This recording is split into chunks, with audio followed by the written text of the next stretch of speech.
what I'm working on is making pemmican.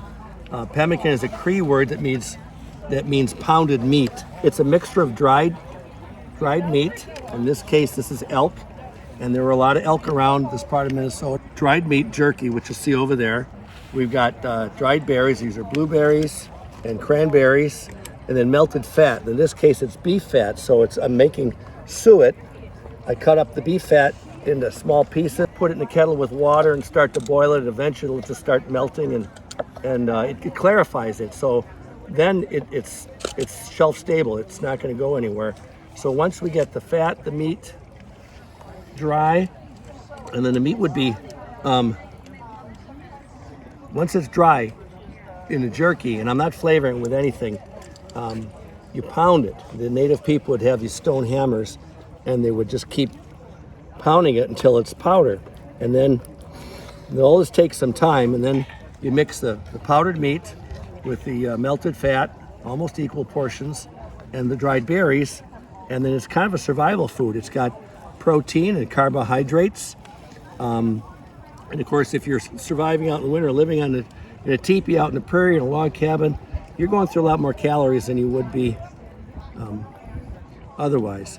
And then the berries give you the vitamins that fruit gives you. So it's kind of like a complete meal. Not a lot of fat on an elk. Deer too, but there's fat on it, but you could cut around it and get rid of it. All right, so we're getting a bunch more on here. You can see the stuff I put on earlier starting to dry up a little bit. I'm going to get some more green wood and throw it on the fire. And the whole idea of the green wood creates smoke so that the flies stay off of it. And of course, it makes a nice flavor. So maple is good. There's actually a lilac bush over there. That's not too bad for it. And then in the barrel, I've got some beef fat that's been cut up. We're rendering it down into suet. I started out with thumb-sized pieces, put a cup or two of water in there, and that'll boil up. And eventually the water evaporates out, and it's just bubbling fat. So how long does the pemmican last? Basically, shelf stable forever, as long as it doesn't even have to be kept cold.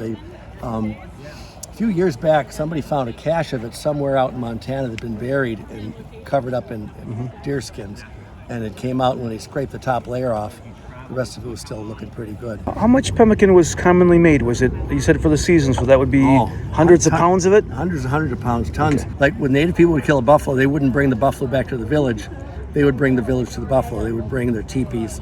And so these movable groups would go out and hunt, and you'd go there and cut the buffalo up and have piles of racks like this and be making pemmican constantly. And they would bring up back tons of it on those ox carts. We might have 150 ox carts all filled with 700-800 pounds each.